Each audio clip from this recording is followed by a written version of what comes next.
So this weekend, going to see another local storyteller take the stage at the Sofia in Sacramento. Yeah, the Sacramento Theater is set to be a stage for a reality TV star who is also a Sacramento firefighter. ABC 10's Marcus Allen has more. Mark, this guy has turned into quite the national star. Yeah, a huge star around town, a huge star on the global footprint. It's a storytelling device called In a Nutshell. It's one of my great things that takes place here at the Sofia, home of the B Street Theater, which is where this guy comes in. It's Joe Hunter. How you doing? Good, how are you? All right, so how has your life changed since Survivor? Just on the local level, how's it changed? It's been amazing.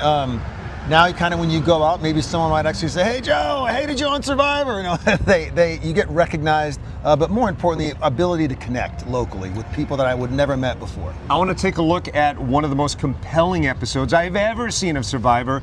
You early on created an alliance with a young woman on the show, kind of a father-daughter relationship. What is her name? Eva. And she confided in you off the scenes, off camera, that she was somewhere on the spectrum. Correct. You saw this anxiety attack playing out. You knew exactly what it was, and you went in to rescue her in the moment. It was an amazing event. She had mentioned to me before that she might have these episodes and what I could do to help with her compression, being tight, helping her breathe. And she was doing a challenge, and then it happened. And then the next thing you know was you and I trying to connect and making sure she got through it, and she did. I had no idea until you told us off camera a moment ago how many people are lying on Survivor.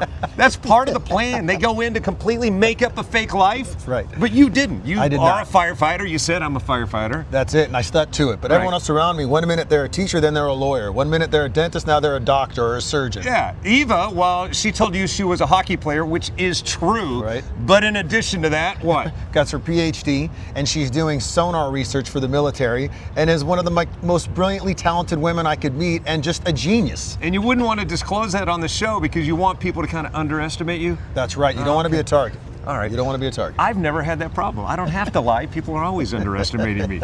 All right, so with your stardom, you've channeled that into great things. You make appearances, all kinds of charity events. How are you using this to parlay into making the world a better place? And that's a great question. And I really just tried to dive into something that affected me and my family greatly, which is domestic violence. And so we were able to pass a law called Joanna's Law, which really just helps other families that have went through hard times, and more awareness about domestic violence. So it's one of the things that really try to make the world a better place after this experience. That's amazing. And also things have changed since the last time we spoke. Fire captain, That's very right. nice. Thank you. Sac City Fire Department, shout out for all you do. All right, so it's this Sunday, the 21st?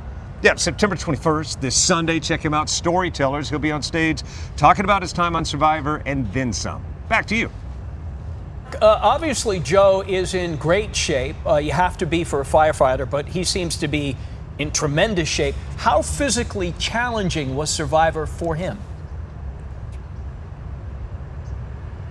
That's a great question, and also something that I kept asking him off the air. So great shape, great physical condition. How physically challenging is Survivor truly? It's hard to articulate, but it is one of the most physically challenging things I've ever done, because on top of having to perform under pressure, you don't eat. So the combination of the two makes it almost impossible to accomplish some of those tasks. It's hard. Awesome. You know, they take your cell phones away from you. I'd survive maybe 90, maybe 2 minutes past that. Marcus Allen, always underselling Marcus Allen. But all right, looking forward to hearing some good stories from Joe Hunter at the Sofia. Thank you, Mark. Right on. A great story.